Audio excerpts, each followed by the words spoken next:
আসসালামু আলাইকুম সবাইকে, আশা করি সবাই ভালো আছেন। আজকে আমাদের একটা হলুদের প্রোগ্রাম ছিল যেখানে আমরা 3 ফ্রেন্ড অনেক এনজয় করছি। আজকের ভিডিওটা এইটা নিয়েই। আসলে ফ্রেন্ডদের ভাই বোনদের বিয়ে হলে ওই টাইমটা একসাথে অনেক এনজয় করা হয়। আর এর তো হচ্ছে মাহিন ক্যামেরা দেখে পোজ মারা শুরু করছে। এন্ড আমরা সবাই matching matching green colour dress. মেয়েটার সব বিয়েতে কাহিনী করে কেন? কাহিনী আমি না করলে কে করবে? একজন তো থাকা লাগে। এখন তুমি এখানে কেন দাঁড়ায় আছো? মানুষের তো নজর লাগাই দিচ্ছ কাশ্মীর। দেখেন দেখেন কে আরে মাম্মা, কি যে খবর তোমার? আমারও ভালো একটা কাজ দেন না। আরে দিবে আচ্ছা।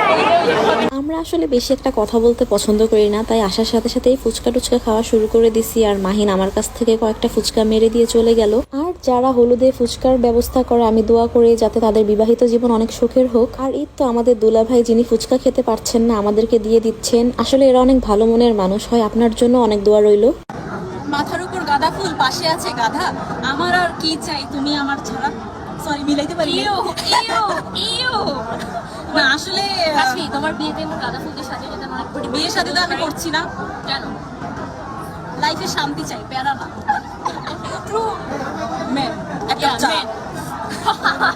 দেন নাচের পার্ট শুরু হয়ে গেল। আর আমি দাঁড়ায় দাঁড়ায় ডিপ্রেশনে ভুগতেছিলাম, বিকজ মানুষ মানুষের ভাই বোনের বিয়েতে কত সুন্দর করে নাচে। আর আমি আমার বোনের বিয়েতে এতই বাজে নাচছি যে নিজের ভিডিও দেখে নিজেই হাসতে হাসতে আমি শেষ। কিন্তু ব্যাপার না, আমি এরপর থেকে ডিসিশন নিয়েছি আর কোনো হলুদে নাচবো না এবং নিজেকে হাসির পাত্র বানাবো না মানুষের সামনে। আর এ তো জামাই আর বউ, সবাই দেখে অবশ্যই মাশাল্লাহ বলবেন।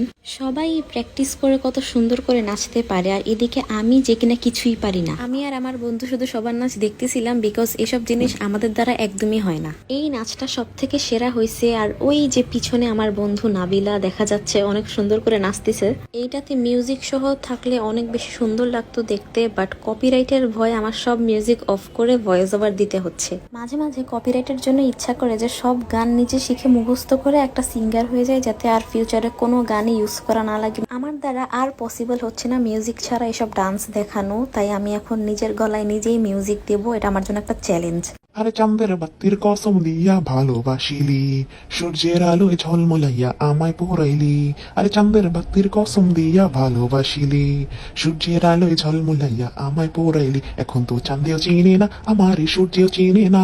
ভাই দয়া করে কেউ মনে করবেন না আমার ভয়েস এমন বেডা বেডা, কারণ আমি এটা ভয়েস ইফেক্ট দিয়ে এডিট করছি। হলুদে যদি ব্রাইডি পারফর্ম না করে একটু তাহলে কি হয়? এন্ড এই ডান্সটা অনেক সুন্দর হয়েছে। যে কোনো হলুদের প্রোগ্রামে সব থেকে এনজয় করার পার্টটাই হলো ডান্সের পার্ট। আর এর জন্যই বিয়ের প্রোগ্রাম থেকে হলুদের প্রোগ্রামে মানুষ বেশি এফোর্ট দেয়। আমার বোনের বিয়েতে যখন স্টেজের উপর আমাদের অনেক দিনের প্র্যাকটিস করা নাচটা নাচতেছিলাম, তখন লোকটা মিউজিক মাঝখান দিয়ে অফ করে খাবারের অ্যানাউন্সমেন্ট করছে। আর ওই লোককে যদি আমি এই জীবনে কোনোদিন সামনে পাইতাম। সবার প্র্যাকটিস করা নাচ দেখে মাহিন মনে মনে আফসোস করতেছিল যে এই কয়েকদিন কেন প্র্যাকটিস করে নাই, তাই ওদের আগের প্র্যাকটিস করা ডান্স এখন চালাই দিছে। দেন আমরা 3 জন পিকচার তুলতে আসলাম, আর দেখলাম যে আমাদের পোজ মারা পিক ভালো আসতেছে না, তাই ক্যান্ডিড পিকচার তোলার জন্য এমন অ্যাক্টিং করতেছিলাম। পিছে সুন্দর সুন্দর মেয়েরা যাচ্ছে। তোমার সুন্দর আমি কোনোদিনও সুন্দর লাগে না আমাকে। আমাকে একটু এদিকে একটা ছবি তুলে দে। তুমি আমাকে বিয়ে দিলে না কেন? আসলে সবার কথা পাত্তা দেই না। আমার ভিডিও চলতেছে, তুই এখানে মাঝখানে পাটি সাপটা চাস কেমনে রে? তারপর আমরা সবাই খেতে বসলাম। এন্ড আল্লাহর রহমতে আমার এই জীবনে কোনো দাওয়াতেই লেগ পিস ছাড়া অন্য কোনো পিস কষ্ট করে খাইতে হয় নাই, আর আমি পারিও না খাইতে। এখন দেখি